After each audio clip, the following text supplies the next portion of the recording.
Bum, bum, bum, bum. Bum, bum, bum. Hey, everybody, come on in. Come on in. Can you smell the coffee brewing? I think you can. Yeah, we're so accustomed to having the simultaneous sip that you can almost taste it minutes before it happens. It is so good. And what do you do to enjoy the simultaneous sip? Well, you don't just sit there. No, you don't just watch it happen. No, that would be wrong. You join in. It's called the simultaneous sip, and all you need is a cup or mug or a glass, of tanker, chalice or stein, a canteen, jar or flask, a vessel of any kind. Fill it with your favorite liquid. I like coffee. Join me now for the unparalleled pleasure, the dopamine hit of the day, the thing that makes everything better. It's called the simultaneous sip. Are you ready? Are you ready for this? You'd better be ready. Go.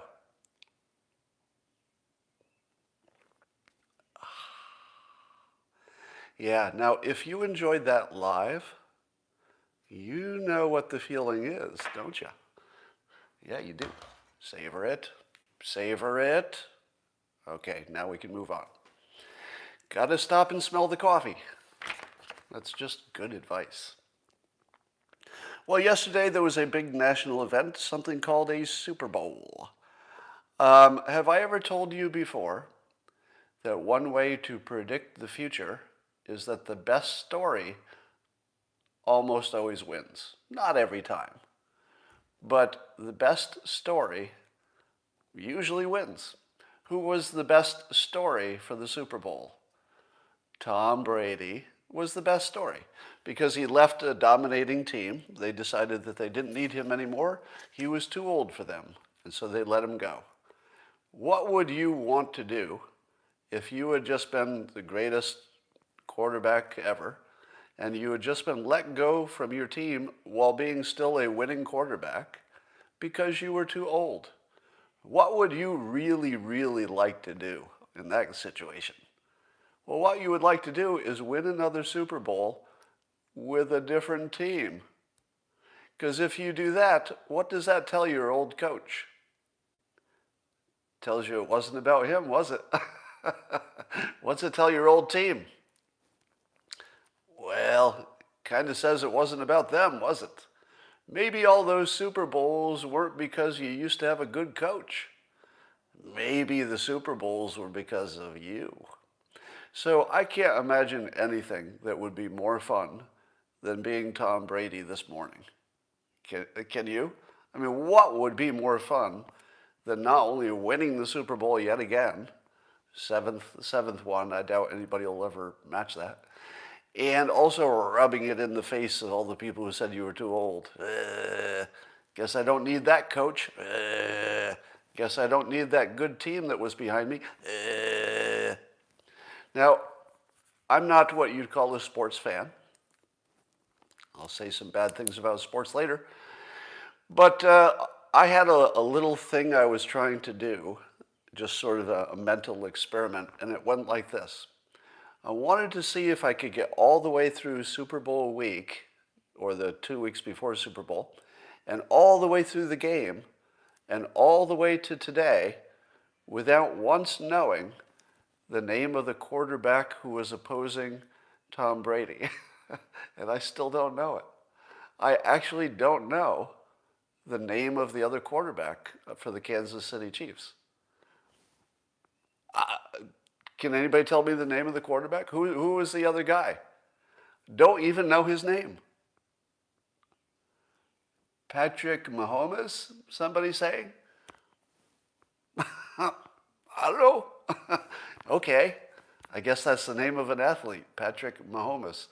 Well, Patrick Mahomes did not get a lot of attention relative to Tom Brady yesterday. How would you like to play in the Super Bowl and people don't even know your name? Right. I guess a lot of people did know his name, the ones who actually watched the Super Bowl.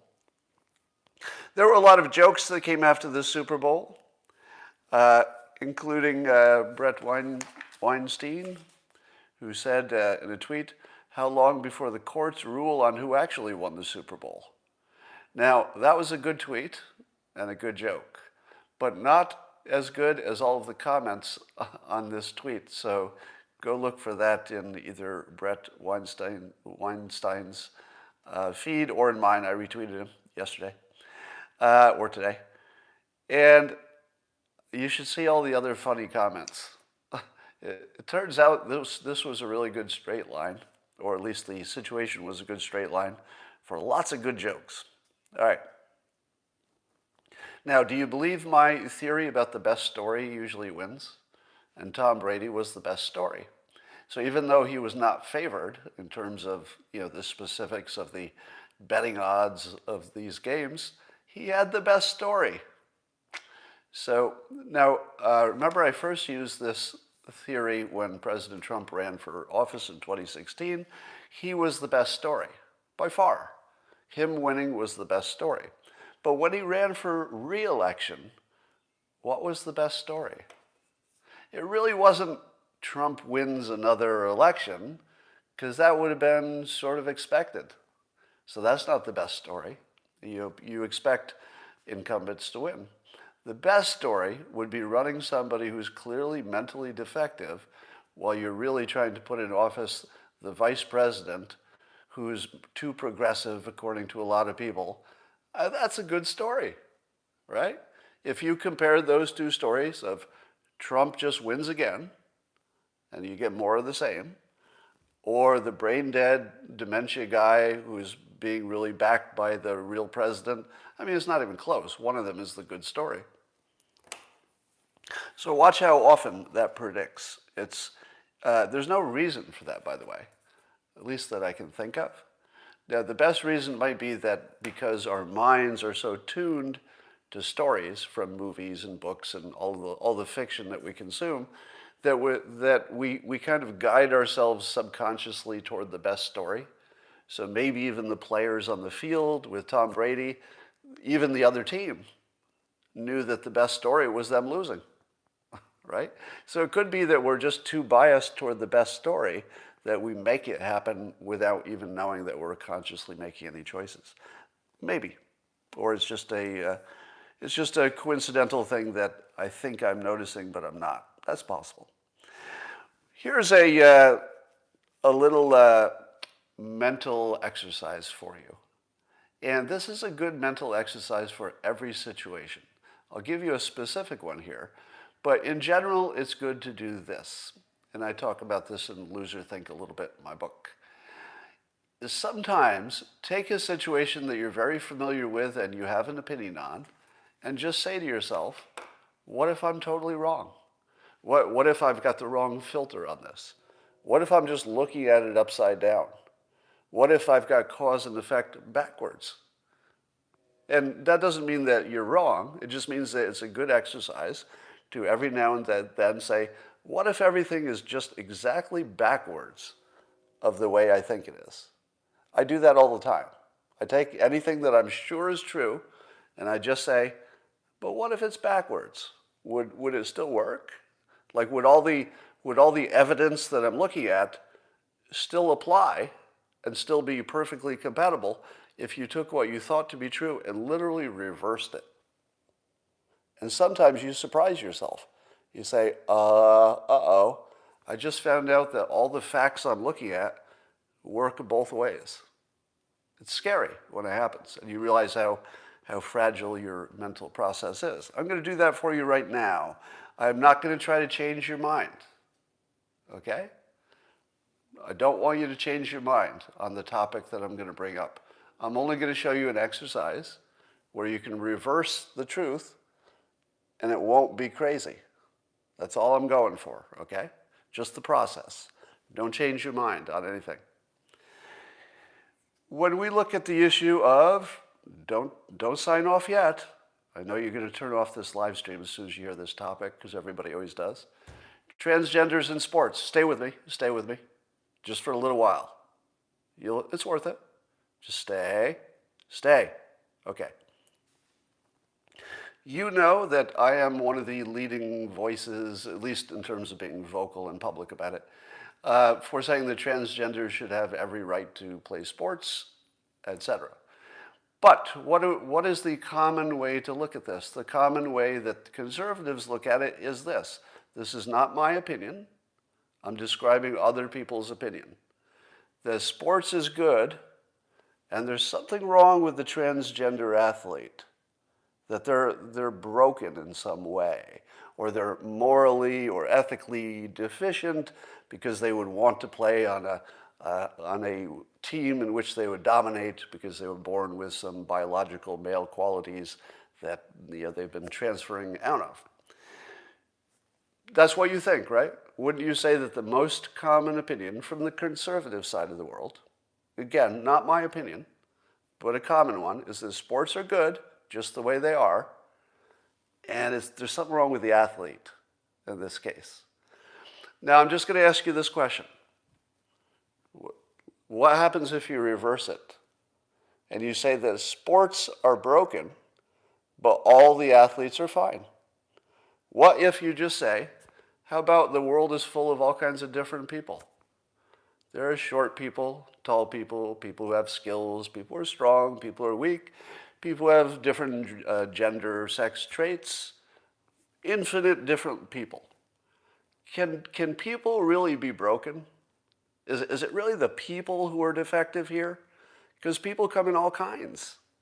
It's hard to say that any one of them is wrong when it's an infinite variety and none of them are exactly the same. Why don't we say the sports are broken? And here's specifically what I mean. The best kind of sports would be where you're playing with somebody who is roughly equal in ability.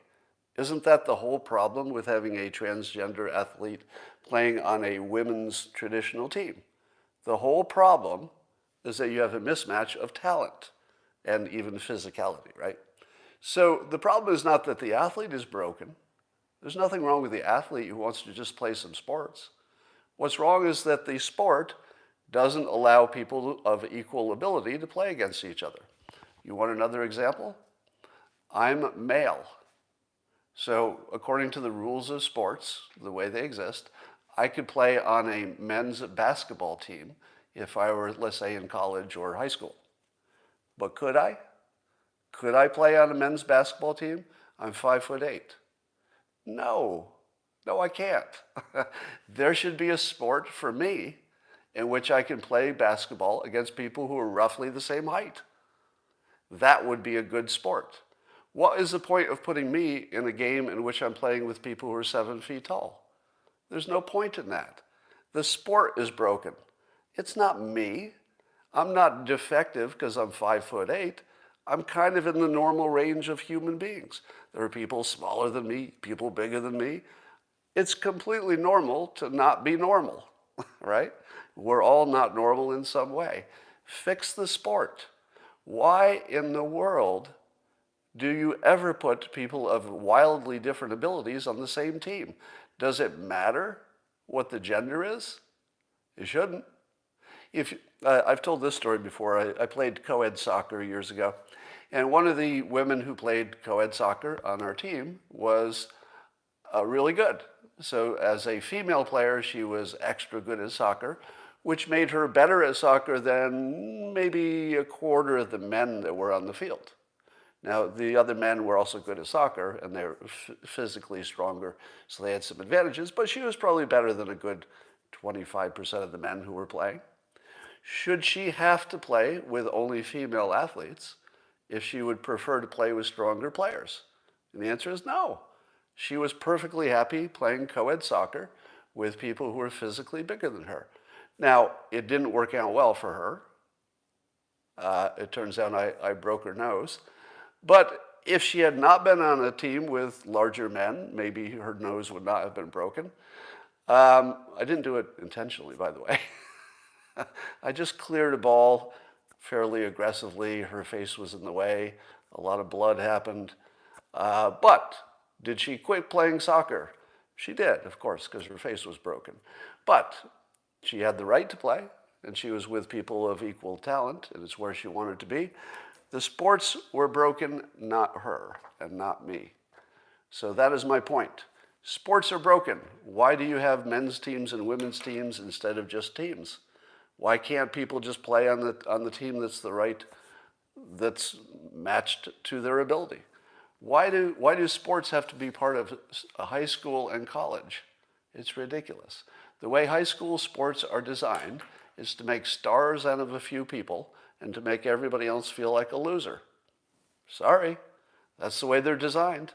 Sports make most people losers, and they make stars out of a few people who were born with some lucky combination of things that made them athletically gifted. And why do we praise people who were born athletically gifted? I don't know. I don't see a good reason.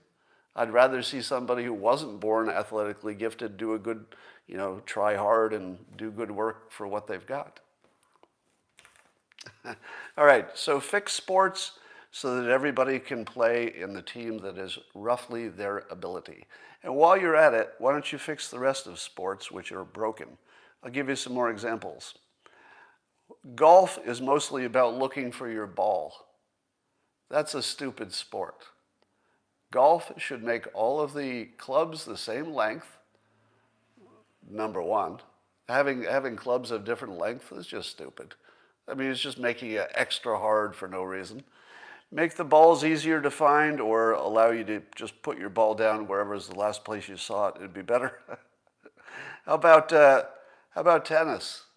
Tennis used to be fun. It used to be my favorite sport. And I would play with people roughly my ability, and so it was a lot of fun. But then the equipment got so good, the actual tennis racket, that even an average player can hit a serve so hard that a good player can't return it. So tennis is a completely ruined sport because the equipment got so good that the whole serving part of it, which is so big a part of the sport, is not fun. It's not even close to fun. It just, the ball goes past you, or maybe you hit it, but it's just luck. So tennis is a completely ruined sport because when the equipment got good, it just became not fun to play anymore. That's why I don't play anymore. So all of sports are broken. Stop thinking that the athletes are broken. There's nothing wrong with transgender athletes. There's nothing wrong with any athletes. People are just different. Give everybody a way to play sports. And the whole idea that women need to have trophies, aren't we over that? I don't know why anybody needs a sports trophy unless they're a professional. If you're a professional, then yeah, I can see, having things arranged differently because it's for spectating. But for school sports, get rid of sports in schools. Now, those of you who are resisting, it's because your kids do well in sports. If I had kids who did really well in sports, I would definitely want sports in schools. But most kids are not good in sports. So what's good for your kids might not be good for other people. All right. Apparently 2/3 of voters or citizens, I don't know, maybe it's voters, like Biden's COVID plans. So that includes 1/3 of Republicans say he's doing okay in COVID. I'll give you my opinion. He's doing okay. I think he's doing okay. If I had to grade Biden for COVID response, pretty good. Now, there's still things that he needs to do better. But here's something he did really well. Now, I know some of you aren't going to like this because I know the nature of my audience, but I need you to get used to this so it doesn't bother you in the future. When Biden does something right, I'm going to call it out. All right? I'm not about just criticizing him for things I don't like. So I'm going to do the same treatment that I gave Trump, but I'll do it for Biden. And he's about to do something that's really, really smart, if he pulls it off. And that is this. As you know, teachers' unions are the biggest threat to this country. But the federal government doesn't want to exert, direct control over unions because that's politically bad, as well as, the country isn't ready for that. You don't want your federal government to put a boot on a union. It's just not a good look. But the school unions are the biggest problem in the country because they're keeping the teachers out of schools, which keeps the schools closed. So Biden is in favor of reopening the schools as soon as you can do that safely. I think that's exactly what President Trump's opinion was, probably exactly what most of your opinions are. So we can say, okay, good so far. The Biden is pro-opening schools soon and safely. but he can't get it done. So what do you do? Well, what Biden is doing is, he said, at least in his interview on CBS, he said that by Wednesday-ish, the CDC will have here's the fun part, science-based recommendations about how to open schools. So presumably it will say, if you take the following precautions, science says it's safe enough to open up schools. So what happens when science, which Democrats love, I hear, they love their science. Everybody loves science, so it's dumb to imagine there's somebody who is anti-science. But that's what they say about Republicans. So Biden is setting up a situation in which his CDC will say scientifically it's okay to open up schools under these conditions, which most could meet. What happens then when the teachers' unions say no? Well, that will put the teachers' unions in a public disagreement with, wait for it, science. That's pretty good. That's pretty good. Because Biden is a little bit handcuffed. His own party is so close to the unions, he can't stomp on a union, but he needs to. If you ask Biden privately, would you like to stomp on these unions and make them just agree to open up the schools with you safely? I'm pretty sure he'd say yes, if I could. If I had a way to stomp on them, I would, because it needs to be done. I believe he would agree with that statement. He would agree with most Republicans on that, and most people, most parents for sure. But he may have found a workaround. He may have found a workaround. We don't know yet, but setting up this public battle between science, as it will be presented by the CDC, and the schools that are supposed to teach science, as represented by the teachers' unions, right? Isn't that interesting? That is really, really good. If he does this right, and so far he's setting it up just right, that the news that's friendly to Biden, the news that propagandizes and brainwashes the public, what is the news going to do when Biden sets up teachers' unions are anti-science? What's the news going to do? It's pretty good. I think the news is going to have to back science, aren't they? How does CNN go against science when it's Biden science? They can't. I think he's created a situation in which he can use the public as a hammer and also use the news networks as a hammer against the teachers' unions. And I don't know that there was a better play than that. It's actually really good. So if I'm going to be honest, and we're dealing with technique and persuasion, not politics per se, just technique and persuasion, this is pretty good. Now we got to see if he can take it home, right? It's not good enough that he just puts it out there and then nothing happens. He's going to have to sit on this scientific recommendation, and he's going to have to pound it. But he could. He could do that. All right? I'm not going to rule him out. I'm not going to say he can't. I'm not going to say he won't until he tries. But if he lets this go, and the teacher unions just prevail after he's set it up, this science says this and they say that, well, that would be a pretty big failure, I think. I think once he's set it up that science is on the opposite side from the teachers' unions, he has to finish them, right? He can't wound the teachers' unions. He has to finish them off, at least on this topic, not completely. So we'll see if he's got the guts to do that. He might. We'll see. And if he does, I will praise him for it. So the news is saying, this is also something CBS said, Nora O'Donnell, said that at the current rate of vaccinations, it would take like a year to get 75% of people vaccinated, which might be what you need to stop the virus.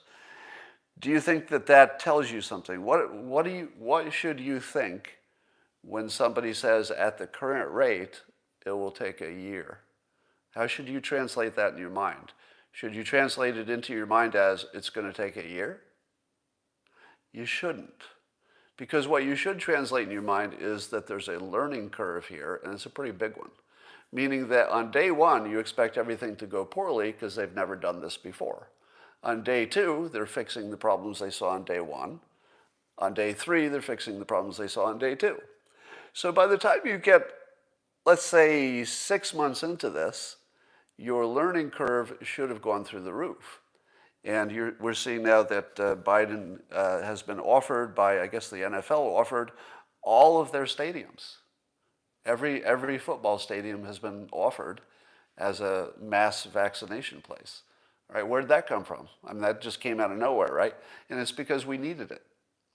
So this is similar to the year 2000 bug, when all the experts were saying, at our current rate, there's no way we'll be able to reprogram the computers, they'll crash, and society will be damaged by a lack of computing for a while. But I said, no, you got it all wrong. The learning curve suggests that the last few months before the actual year 2000, our ability to reprogram things will be way better than you could even imagine back even just a few months ago. And what happened? Exactly that happened. A few months before the year 2000 bug would have been a giant problem, private industry figured out how to rapidly reprogram it. So they learned to do something quickly toward the end, which is the way you would normally expect these things to go. So here's my prediction. If they say that it would take a year at current rates, you could probably cut that in half. You could probably cut it in half because we're probably a month away from really knowing what we're doing wrong and fixing it. And then the rate of vaccination should just start going straight up. That would be the normal thing to expect in a normal process of this type, where everyone wants the outcome and we're all working toward it. We just have to get rid of the wrinkles. And it looks like that's happening. All right. Do you own Bitcoin? How many of you own Bitcoin? Because there's some news about Bitcoin. Elon Musk, who continues to be the most interesting person on the planet, has said that Tesla will start accepting Bitcoin as payment for Tesla products. Now, how important is that? It's really important. Because Elon Musk is a big enough player that he can make the currency have a value that it didn't have before. He just made it a legitimate currency. He has the power of a government, because it's a government that makes a currency a currency. The government says you can always pay us in dollars for your taxes. So as long as the government will always take your dollar always has a value because you always have to pay your taxes. They'll take your dollar. That dollar will always have a value. But Bitcoin was not something that anybody had to take. The government didn't take it in terms of taxes. And there weren't any big companies that would say, we'll only take Bitcoin. And there still are not, as far as I know. But when somebody as big as Musk and a company as big as Tesla says, we will take it for our cars, a big ticket item, Elon Musk just made Bitcoin a currency, like a real currency. He just did that with a frickin' tweet. The richest or second richest, he'll be richest at some point probably. He'll be richest when he owns space. Then he's on his way to be the richest for sure, unless Amazon gets there first or Bezos gets there first. So that's a big deal. I don't own any Bitcoin at the moment, and I don't make financial recommendations. But I'm definitely going to be looking at Bitcoin a little harder. Now, I used to own Bitcoin. I sold it when it was up at one point. So it's not like I haven't made money in Bitcoin. I just don't have any at the moment. But I might change that. We'll see. Meanwhile, Jake Tapper did a what would you call it, monologue or something about how there's been no real accountability for several prominent GOP leaders after the Capitol riot. Now, I don't know what has happened to Jake Tapper, but I just don't know what's happened to him.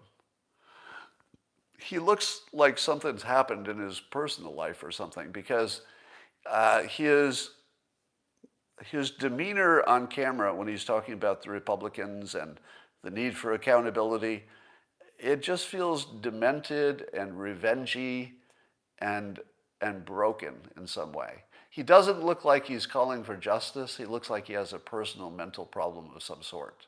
Now, I'm not saying he has a mental problem, because how would I know what's happening in anybody's head? I'm telling you, the way it comes across is not like opinion. It comes across as a mental problem. That's how I read it. Now, again, I'm not saying he has a mental problem. I'm saying that I perceive it that way. That's just the way it looks. It looks like he has some kind of a mental issue or emotional problem. But when he talks about the no real accountability for several prominent leaders, here's what I hear. I hear him looking to punish anybody who had a different opinion on this and extend that by extension. He didn't say this directly, but by extension, you would think that he would apply this to Trump supporters, including people like me. Now, he didn't say that, so that's not something Jake Tapper says directly, but that's the message I hear. That's what I hear when he talks about it. But here's the interesting part. In order for Jake Tapper to maintain his righteous indignation, he has to assume that this election was fair and free. And that's making you think past the sale. Because to the best of my knowledge, nobody could determine, given the lack of transparency of this election, and probably all of our elections, there is no way to know that it was fair and free. There's only a way to know that it has not been proven in any court that there was widespread fraud. So those things can both be true at the same time. We don't know if it was fair and free, but we do know for sure it hasn't been proven that it was fraudulent in any widespread way in a court. Now, we also know that courts are the wrong tool for doing that, because they reject the cases on different grounds than the fraud. So that's our situation. But for people like Jake Tapper to illegitimately claim that it would be, or at least the implication of making you think past the sale, is that we know for sure that the election was perfectly good. And we don't know that. We only know that there's no proof it was bad, which is quite different. And when I see him, gaslighting the public like this and calling for essentially revenge against a class of citizens, this is the worst fucking thing I've ever seen. Did I warn you that there would be a little extra cursing today? We're getting to the extra cursing portion of the program. So this would be the part where you maybe want to take the kids away. Jake Tapper has turned into a horrible, horrible person. And the way I read this is an attack on part of the public, the viewing public. Now, I am perfectly okay with Democrats mocking Trump supporters for, being on the losing side of the election. I mean, the Trump supporters did the same to Hillary supporters. That's just all part of the process. But Jake Tapper, with all seriousness, talking about the real accountability of prominent GOP leaders, accountability for what exactly?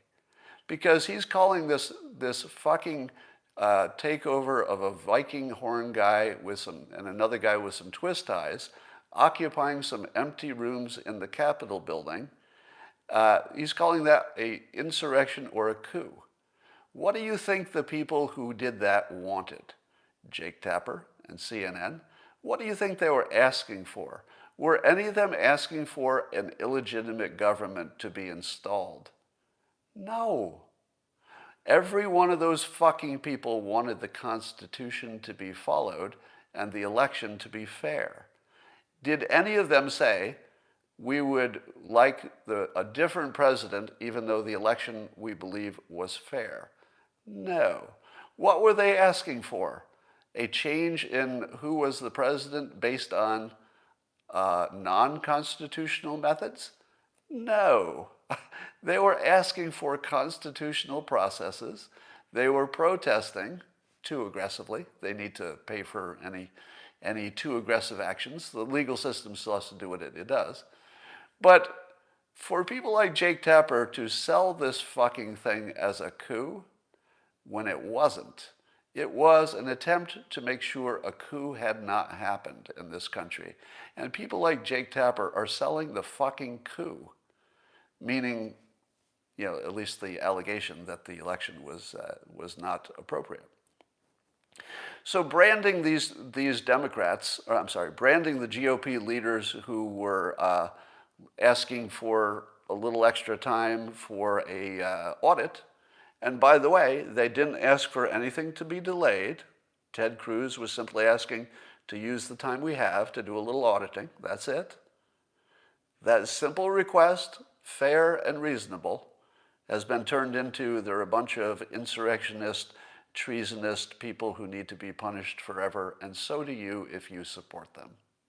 You fucking piece of shit, Jake Tapper.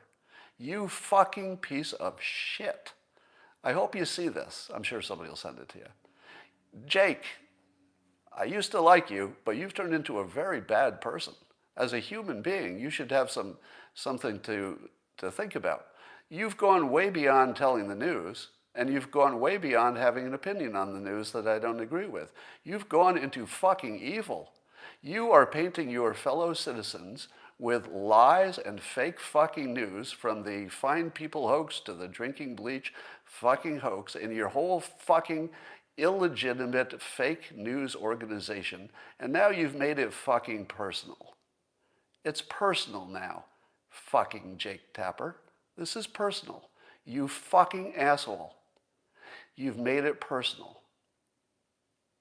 Because I'll tell you, the way people listening to you are going to take it is not, I don't know what way you mean it, but if you're talking about generating violence in this country by your speech, you're doing it now, fucking Jake Tapper.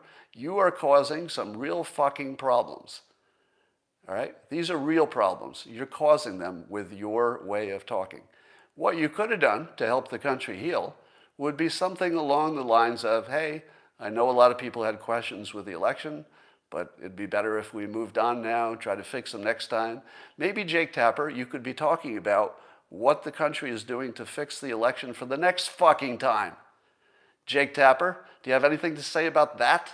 Do you have anything to say about the fact that you're not reporting on anything being done to fix the election for next fucking time? How about that being the most important thing in the country, and you don't even fucking mention it? Because you're still on revenge. You're still on getting back at these fucking Republicans. You small fucking piece of shit. Do something good for the country. Do something good for the country. Speaking of pieces of shit, Congress, the Democrats, seem unable to read the fucking room. Because here's my feeling. Was it appropriate for Democrats to criticize Republicans and protesters? Sure. Criticism is always appropriate. Always. We like a good free speech and give and take. So no problem with anybody's, opinions. And I don't have any problem with anybody who broke any laws being punished to the full extent of the law. Although there is a real question about free will here and brainwashing, etc. So I wouldn't give them anything like bad sentences. I mean, I would do suspended sentences if I were in charge of that. But something, there has to be some response from the legal system for sure. But here's the problem. There's a limit to how far normal people are willing to be pushed. And I think I just reached my limit. So it's one thing to say, you're a bad person because you were associated with Trump or whatever. I go, okay, that's just free speech. It's just opinion. But when you start making it like it's some kind of national priority to punish people who had a different political opinion and punish people who don't think that our election system was transparent, you've gone too far. And when you take President Trump, who is out of office and is no risk to anybody, and there's no chance he's going to run and win an election, there's no chance. And you're just making this a complete waste of time. And you've decided that you can't do your regular work, which is essential. Essential. The normal work of getting out the stimulus stuff, getting people nominated so they can do the work of the government. Somehow, without all these nominations, there's no chaos in the Biden administration. It's amazing. It's amazing. Or it could be that there's just bad reporting. We don't know. But here's my bottom line on this. Going hard at Trump when he's in office, perfectly acceptable. Going hard at him as hard as you want to go while he's in office. Makes sense. We have that system. I wouldn't object to it. But going hard at him after he's out of office is really going after me and many of you. Because this isn't about Trump anymore, is it? It really isn't. This is about the people who supported him. This is about the public. This is personal.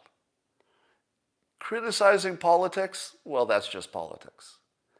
This part of the Trump saga, the part where they're going to take 2 weeks out of the public's time for Congress, and they're going to grind on him, just to grind on you. This is personal. This has nothing to do with politics. It's personal. And I take it personally. So to the Democrats who are pushing this completely fucking useless waste of fucking time, I take it personally. And every one of you fucking assholes who wants to make this personal vendetta, this revenge-filled fucking bullshit, if you want to waste my fucking time doing this, punishing me, go ahead. But read the fucking room, because this isn't going to be free. If you think you have a free punch, you're fucking wrong. Because I don't get mad that easily, but I'm there. If you can't make this impeachment thing trial go away, you're fucking pieces of shit. You don't care about the country. You don't care about a fucking thing except revenge. And you suck. And there should be some way to make a penalty for this. An editor for the Daily Beast wrote at me and when I said the Democrats should read the fucking room. And he tweeted back a picture of one of the protesters with a Confederate flag standing in the Capitol building. And he said, "This room?" To which I say, fuck you, Daily Beast. Fuck you. That wasn't me in there with the flag. It's not clever. We know there were people in a room. You know that's not the point. Just fuck you. Just fuck every one of you who thinks that punishing these people to punish the rest of us is a good idea. It's not a good idea. It's a really bad idea. Fuck. I'm going to have to run for president. All right. That is my angry screed for the day. Can you reflect on the immediate 60-day stand down? I don't know what that is. There's a 60-day stand down of what? Somebody says the person with the flag was Antifa. Well, I doubt it. But there could be some Antifa element there, but I don't think that's the whole story.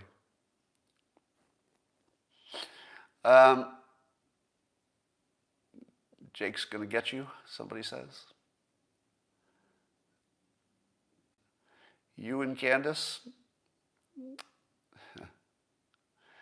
All right, I'm just looking at your comments. I have your vote. You know, the thing is that if anybody who looked at me on paper would say to themselves, well, there's no way he could get elected. But, You have no idea what my capabilities are. You have no idea. One of the weird things about having my weird skill set for persuasion, and once you become a hypnotist, one of the things that occurs to you is that you can't use your full power. Now, if there's anybody out here who has studied hypnosis and you've actually become a hypnotist, I'll bet you've had the same thought, haven't you? Which is, it's a little bit too much power for a person. And you have to make this decision about how much to use your persuasive ability. Because if you use it too much, you're just eliminating people's free will, basically, if you took it to the max. And I would not find that ethical or moral. So in my case, I make a conscious effort to not be as persuasive as I could be, depending on the topic, right? And I do that because I'm aware of, it's like being a prize fighter. You can't get in a street fight if you're a prize fighter. Where's that old-time term come from? If you're a professional boxer, you can't get in a street fight because if you kill the guy, you had a deadly weapon because you're a professional boxer, blah, blah. So hypnotists have a similar thing, which is you have to make this decision about whether to change people's minds and whether you have the right to do that. Do you have a right to change somebody's mind? It's an interesting question, isn't it? I mean, we do. I mean, legally we have the right, but is it morally and ethically right to change somebody's mind about something? Within reason it is, but there's a point beyond which it is no longer reasonable. All right. I can't wait to see your campaign ads. I don't know if I would campaign. If I ran for president, I don't think I would even leave the house. Because why should I? What is there that I could do in person that I couldn't do on video? Nothing. I could run the entire campaign without leaving the house. How would you debate Trump? I wouldn't. If Trump were in the election, I wouldn't run. Go after China? Yeah, well, China would have to kill me. If it looked like I were going to become president, China would probably have to have me taken out somehow. Because China would not be in for a good run if I were president. Where does the Republican Party go from here? Well, the Republican Party has a real problem that they don't have a leader. Now, on paper, Trump is sort of a leader, but he's missing in action. Who exactly is the leader of the Republican Party? Because if you don't have a leader, it doesn't really have a brand per se. And nobody has emerged. It's a little too early. There's too much Trump hanging over everything. So it's a little too early for anybody to emerge. You're seeing Tom Cotton. Tom Cotton is clearly trying to make some space for himself. Matt Gaetz. You see Rand Paul. So those are the ones who are sort of floating up in prominence, but we'll see. Would you admit the president can't control CO2? Well, why would I admit that? Because the president can control CO2. A little bit. The president can't control most of it, but they can control a little bit. Biden didn't even campaign. Yeah, if you look at the Biden example, campaigning didn't seem that important. It didn't seem that important.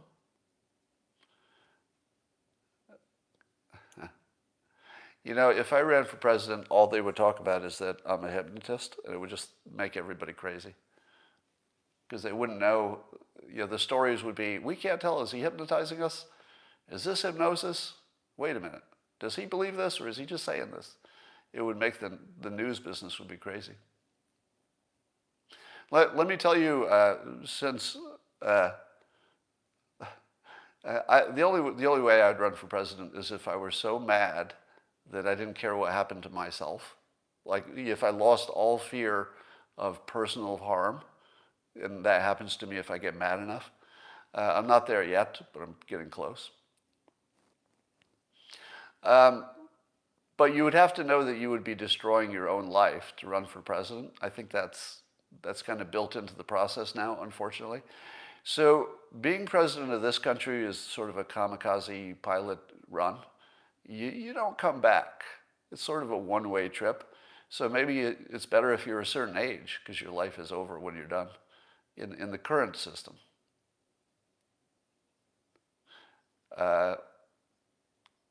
You would not win, trust me. I would. All right. If you were that good, the media would never criticize you. No, the media criticizes, that's what they do. It doesn't matter what you do. If you think that criticism follows actions, you haven't been paying attention. Criticism follows team. The team criticizes the other team. That's just how the game is played. It has nothing to do with what the other team is actually doing. So let me make you this promise. If I ran for president or somebody decided to take me out, there would immediately be a number of stories about my personal life that you would hear that would be very interesting. Meaning that it would be things that would be designed to make you say, he did that in his personal life? Well, I can't vote for that. But here's the rule you should take. You've heard the, the Gell-Mann amnesia theory, that if you happen to be famous and you see stories about yourself in the news, you know those stories are false. In fact, I just Googled something yesterday, and it brought up some stories that included me. And I'm reading the stories, and every bit of it is just wrong. Like, I know it, because the story is about me. But, I mean, just basic biographical, what year things happened or why something happened, just completely made up crap. And I know that the stories about me are just made up, but you don't. You think stories about famous people are probably usually mostly true, right? Not even close. Stories about famous people are usually false, usually, because at least there's context left out. And the stories about me are usually false and have been for 30 years that I've been tracking it. Usually very misleading, usually. Not sometimes, usually. If you don't understand the usually part, you don't understand anything about the news. So if I ran for president, you would see a bunch of stories about me. How would you know if they were true? Because you would hear stuff that would be just like shocking. I don't even know what it would be, because most of it wouldn't be true. Or it would be stuff that's true, but it's out of context, so it looks bad when it really wasn't, right? So what percentage of those would you guess are true? Probably not many, if any. So here is the advice I would give you. If I run for president someday, you should assume that all of the stories about my personal life are true. All of them. Just assume they're all true. Except anything that alleges I broke a law, because that's probably not true. But anything that looked like it wasn't a breaking a law, but it was just really bad behavior, just like really bad behavior, assume it's true. Because if I couldn't win the presidency anyway, I'd be surprised. You could assume every bad thing about me that isn't against the law is completely true. It won't be. Of course it's not going to be true. It's going to be 75% false, at least, if not 100. But I wouldn't even talk you out of it. If somebody said, oh, Scott, you did X or Y, and it was just like the worst sounding thing you had ever heard in your life, but it wasn't illegal, do you know what I'd say? I prefer you believe that. I'm not going to talk you out of anything interesting. If you think I did something with a gerbil that didn't hurt the gerbil, okay, fine with me. Go ahead and believe it. In fact, if it makes me more interesting, A+. So yeah, just make up any story you want. The thing that makes me dangerous is that I'm not beholden to anybody. I'm just not. So I don't know how often you can get a president who is not beholden to anybody, but I would be one. Um, taking people out of it is the whole point of a smear story. Yeah. Christina would be an elegant first lady. She'd be terrific. She'd hate it. I don't think she would like the job. So I'd really have to be angry to run for president because it would be bad for the marriage. All right, that's all for now, and I will talk to you later. Remember that Periscope will go away in I think in March. And so you'll always find me live stream on YouTube, which I run simultaneously. And so when Periscope is gone, just look for me on YouTube. Just Google Real Coffee with Scott Adams or look in my Twitter feed. It'll always be there near the top. And that is all. And I will talk to you tomorrow. All right, YouTubers, I've got another minute with you. Hey, aloha. How's Hawaii? They'd say I left my ex-wife for a younger woman. Yeah, they would say all of that stuff. How do they? All right, just looking at your comments.